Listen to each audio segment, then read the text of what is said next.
السلام عليكم ورحمة الله تعالى وبركاته. أرحب بأعزائي الطلبة والطالبات أتمنى أن تكونوا في أتم الصحة والعافية. إذا في هذه الحصة سأخصصها لمستوى الثانية بكالوريا حول دراسة الدالة، تجمع بين الدالة اللوغاريتمية والدالة الأسية. إذا فهو موضوع جد مهم، ويحتاج بطبيعة الحال إلى مجموعة أن تكون للطالب أن يكون ملما بكل ما له صلة بدراسة هذه النوعية من الدوال. إذا على بركة الله، الموضوع الآن هو أمامكم، يتكون من 3 أجزاء: الجزء A و B و C.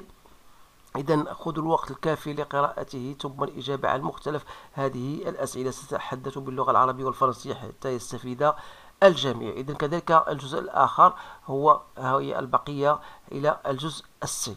إذا حتى لا أطيل عليكم سنشرع في هذا الإجابة عن الموضوع، لأنه موضوع شيئا ما طويل جدا يحتاج إلى وقت، ولهذا سأكتفي بإعطاء الأجوبة ثم شرحها بطبيعة الحال مع كل ما له صلة، أو تقديم مثلا واحد لاستيوس أو واحد تريك باش دائما تكونوا على علم بها. إذا فيما يخص الجزء الأول نعتبر الدالة جي دو إكس إيكال. إذا الأول أحسب ليميت دو جي دو إكس عندما تؤول إكس إلى، احسب اولا جي دو زيرو. اذا عندنا جي دو زيرو سي فاسيل على كالكولي، دونك سي زيرو.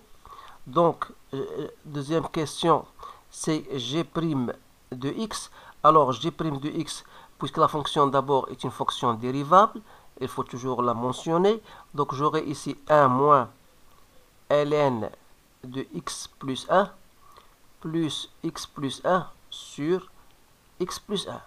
Voilà, ça me donne quoi? Ça me donne moins ln de x plus 1. Alors, dire de g' de x égale à 0, ça veut dire que ln de x plus 1 égale à 0. Ça veut dire que x égale à 0. D'où le tableau de variation sera le suivant. X, g' de x, g de x, voilà. Donc, voilà le tableau de variation. La fonction, elle est g' était négative, donc voilà l'allure de votre tableau de variation. Donc voilà, on a ici 0, ici c'est moins l'infini. Alors, la question instinctive que g de x égale inférieur ou égal à 0, quel que soit x bien sûr supérieur à 0. Alors, on a x supérieur égal à 0, ça veut dire que x plus 1 sera supérieur à 1. C'est-à-dire que ln de x plus 1 est supérieur à 0.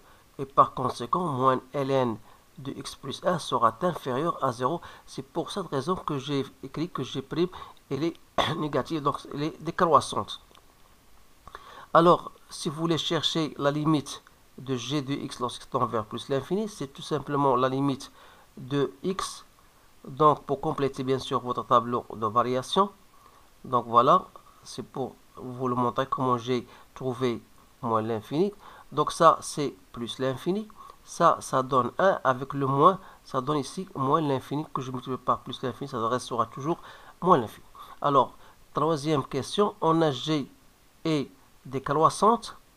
Et si vous cherchez l'image de l'ensemble d'intervalle 0 plus l'infini, ça sera moins l'infini 0 d'après le tableau de variation. Ça veut dire que quel que soit x appartenant à 0 plus l'infini, vous aurez tout le temps g de x à partir de cet intervalle, c'est-à-dire inférieur ou égal à 0. D'où g de x, donc, elle est inférieure ou égale à 0. Alors là, il faut bien faire appel à cette conclusion parce qu'on aura bien sûr besoin dans les questions qui suivent. Donc la question, la partie B, vous avez une fonction définie avec une fonction f1 si vous voulez, avec l'exponentielle, et ça avec une fonction logarithme. Première question, montrer que la fonction est continue en 0. Alors pour montrer qu'une fonction est continue, il suffit de chercher la limite de f de x. Donc je vais chercher la limite de f de x lorsqu'il tend vers 0 moins, qui n'est autre que limite de moins 1 plus x plus 1 exponentielle de x. Donc si vous remplacez x par 0, vous allez obtenir moins 1 plus 1 égale à 0. Alors en ce qui concerne limite cette fois-ci de 0 plus de f de x, ça sera la limite de moins x moins 1 plus ln de x plus 1 sur x. Alors, comment je vais, bien sûr, vous savez ça dans votre cours, c'est une limite standard, c'est égal à 1. Et ça, vous remplacez par 0, ça vous donne moins 1. Donc, moins 1 plus 1, c'est 0. Donc, la limite à droite est égale à la limite à gauche. Donc, ça veut dire tout simplement que la fonction est continue. Donc, f est bien continue en 0. Alors, on a donc déterminé, montré la continuité. Je passe à la question qui concerne la limite de f de x lorsque x tend vers plus l'infini. Donc, voilà la question limite de f de x lorsque x tend vers moins l'infini. C'est quoi? C'est la limite de moins 1 plus x plus 1, l'exponentielle de x. Alors, je vais développer. Donc, j'aurai ici moins 1 plus x exponentielle de x plus exponentielle de x. Ça tend vers 0. Ça tend vers 0. Donc, il me reste moins 1.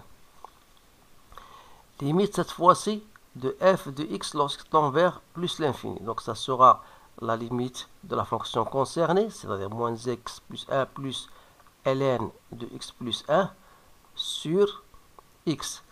C'est-à-dire, c'est la limite lorsqu'il tend vers plus l'infini. Si je mets x plus 1 en facteur, parce que x plus 1, ça j'aurai ici moins 1, et j'aurai ici ln de x plus 1 sur x plus 1, toujours en gardant 1 sur x à sa place. Alors ça, vous le savez, c'est égal à 0. Lorsqu'x tend vers plus l'infini, ça c'est 0. Ça, c'est plus l'infini. Avec le moins, ça vous donne moins l'infini. Alors voilà comment ils font. Donc ça, ce sont des limites un peu difficiles. Il faut quand même s'habituer à chercher des limites. Alors maintenant, je passe à la question qui suit. La limite de f de x moins x plus 1. Lorsqu'x tend vers plus l'infini n'est autre que la limite lorsqu'x tend vers plus l'infini de ln de x plus 1 sur x.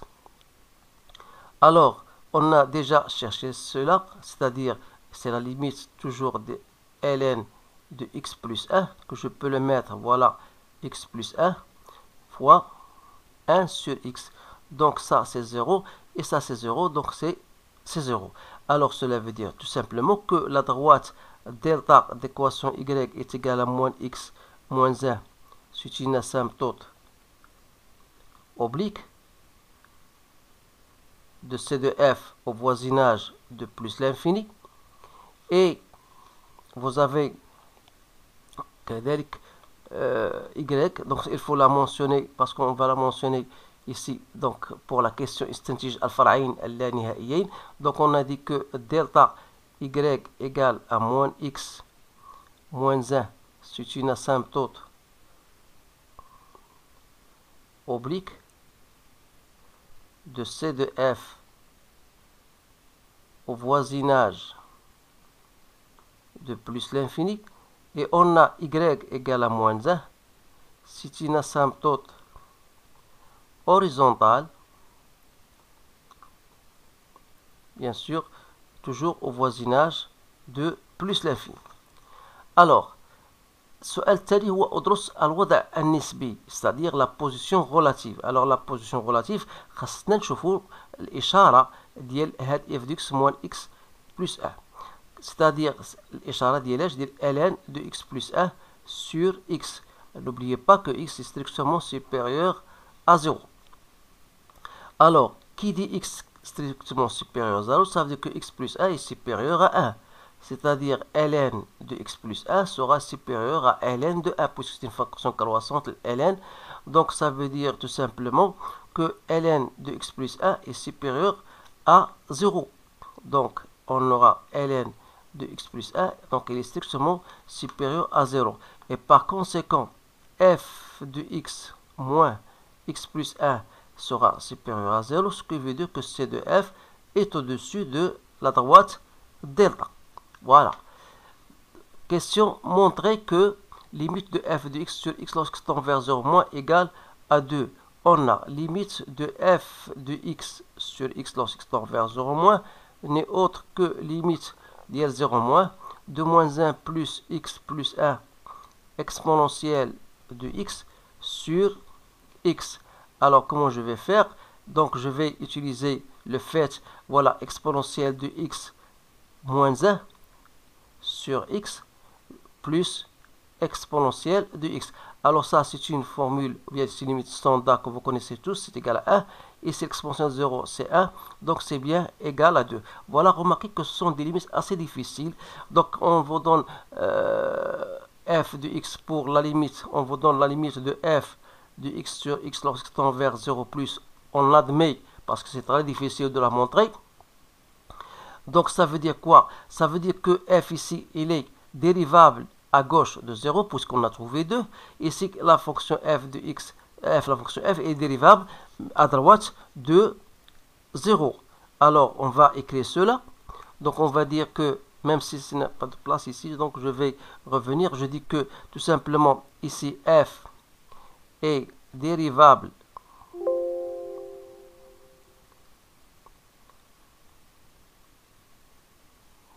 donc f est dérivable pardon donc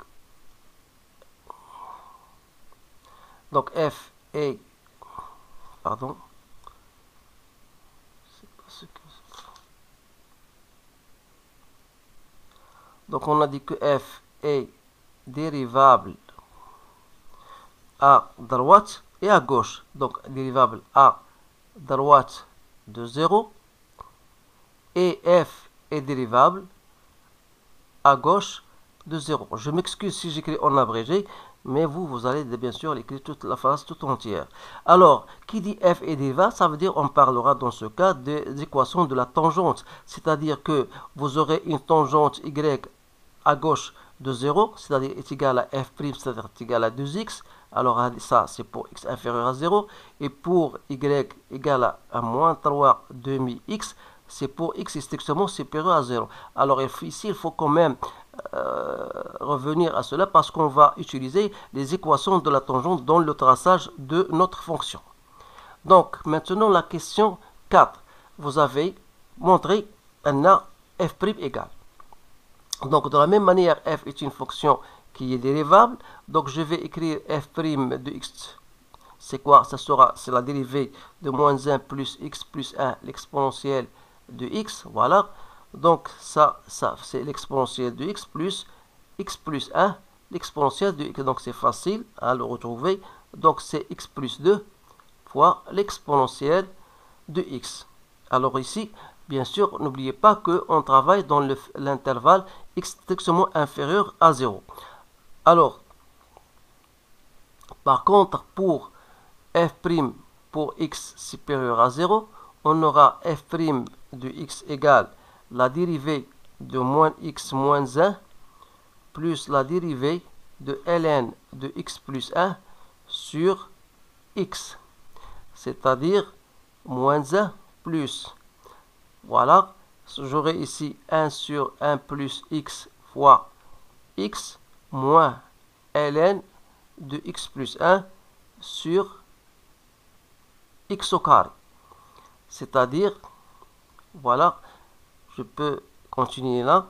Donc j'aurai ici moins 1 plus, je vais faire au même dénominateur, donc x plus 1 ln de x plus 1, le tout sur x au carré fois x plus 1. Donc ça va me donner, remarquez bien sûr le numérateur n'est autre que g de x, donc c'est g de x sur x carré fois x plus 1 moins 1. Alors, comme g de x est inférieur ou égal à 0, ça veut dire que f' de x est inférieur à 0, ça veut dire que f est décroissante sur l'intervalle, bien sûr, sur 0 plus l'infini. Alors, pour x inférieur à 0, vous remarquez que f' de x égale à 0, ça veut dire que x égale à moins 2. D'où le tableau de variation. Voilà. Vous aurez x, f' de x, f de x. Vous avez moins l'infini. moins 2, 0, et vous avez plus l'infini. Alors la dérivée est s'annule ici, ça veut dire que vous aurez une demi-tangente. Donc on a trouvé ici moins, plus, moins. Donc voilà l'allure de votre tableau de variation. Il suffit de le remplir. F de 0, c'est 0. Il y en a ici, j'ai trouvé moins 1,4. Ici, j'ai trouvé, donc on a trouvé moins 1. Donc voilà pour le tableau de variation. Ici, maintenant, ليكون المستقيم دلتا y égale à x. تحقق أن. إذن, ça c'est pour la question. Donc j'ai oublié, il y a une autre question, question 5. On n'a pas fait cette question 5. Donc أدرس التقعر C de F. إذا بالنسبة لهذا التقعر donc يعني il faut trouver la F seconde. Donc F seconde de x, j'ai trouvé c'est l'exponentielle de x fois x plus 3. Donc vous remarquez que la dérivée seconde est s'annule au point moins 3. Ça veut dire que le point I moins 3 dans l'image c'est moins 1,1. C'est un point d'inflexion. Donc d'inflexion, c'est-à-dire si x maintenant appartient à moins l'infini, moins 3, vous aurez f seconde de x est négatif, c'est-à-dire vous aurez l'allure de votre courbe vers le bas.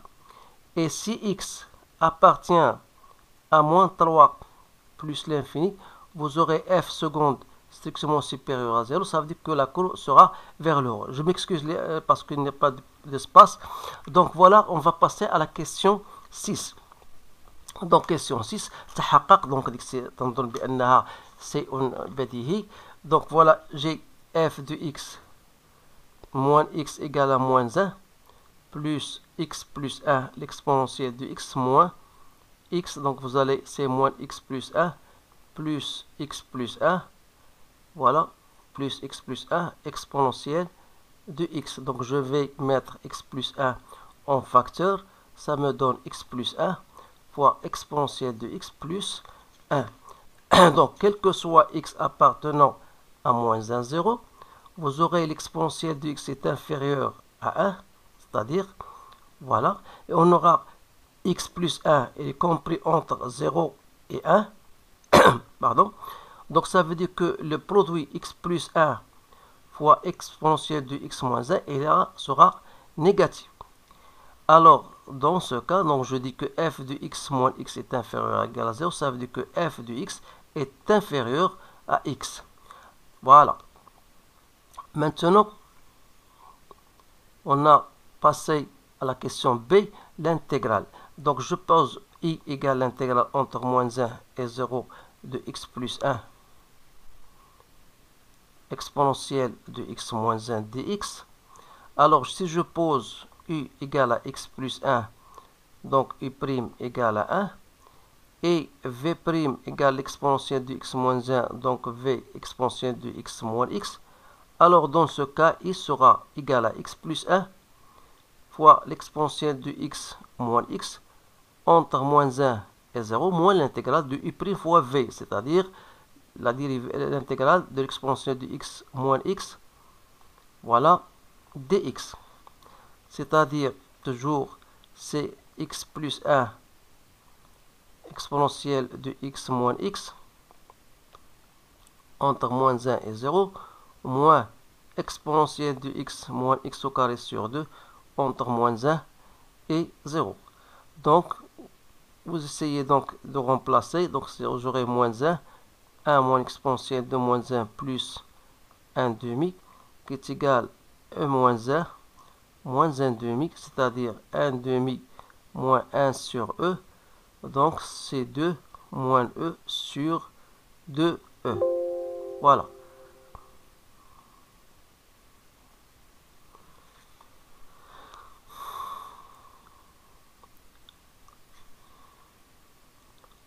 Donc je passe maintenant à l'autre question. Donc ici on a trouvé sur 2e, pardon. 2e, voilà. Donc il me reste استنتج حساب مساحة الحيز. Donc l'air bien sûr c'est quoi? C'est l'intégrale entre moins 1 et 0 de x moins f de x. On a déjà montré que f de x est inférieur ou égal à x, donc j'aurai x moins f de x. Alors, c'est-à-dire c'est moins 1, 0, x plus 1 exponentielle de x moins 1 dx.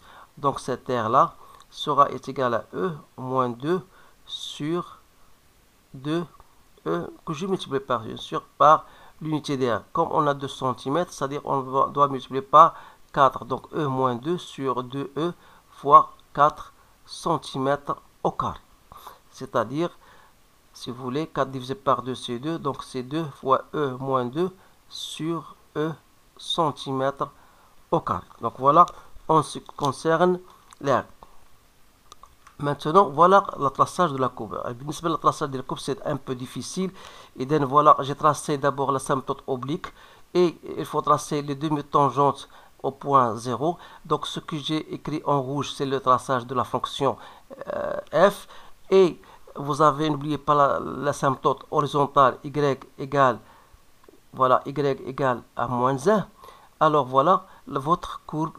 Donc en rouge, c'est la courbe f. Alors en ce qui concerne la courbe représentative de la fonction réciproque, bien sûr sur 0 plus l'infini, donc c'était écrit en vert, voilà l'allure. Normalement, essayez de le refaire vous-même parce que c'est un peu difficile, mais quand même, il mérite d'être faite.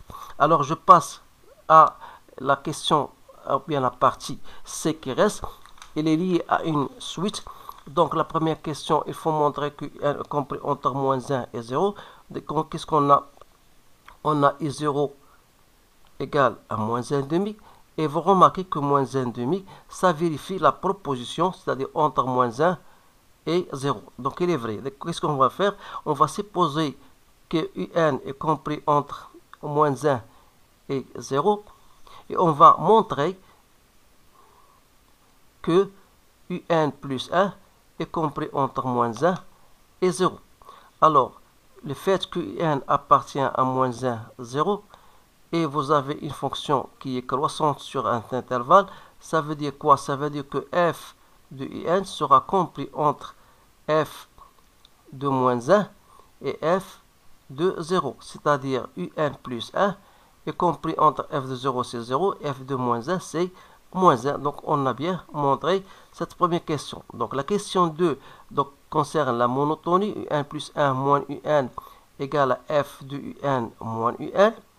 Alors d'après la question B6, la dernière question, on a déjà montré que quel que soit x appartenant à moins 1, 0, on a f de x est inférieur à x. Alors par analogie, c'est-à-dire que puisque x appartient, un appartient à cet intervalle, c'est-à-dire que f de un est inférieur à un. Autrement dit, un plus 1 est inférieur à un, ce qui veut dire que un est décroissante. Alors dire que le fait que un est croissante est minoré par moins 1, ça veut dire qu'elle est convergente. Alors, convergente et par conséquent, limite du un lorsque tend vers plus l'infini égale à moins 1. Alors voilà, أتمنى هذا التمرين هذا لأنه صعب جدا وهو تمرين طويل جدا، وأسمح لك تنزل بشوية لأنه في هذا الهدف ديالي من هذا التمرين هو إعطاء إشارات فقط. إذا الطلبة خاصهم يكونوا أولا وقبل كل شيء عارفين المحتوى ديال الدروس ديالهم، وبطبيعة الحال هذه الإشارات هي اللي غتساعدهم بطبيعة الحال كيفاش يتعاملوا مع هذه النوعية ديال الامتحانات. إذا أشكركم على انتباهكم، أتمنى لكم حظا سعيدا، والسلام عليكم ورحمة الله تعالى وبركاته.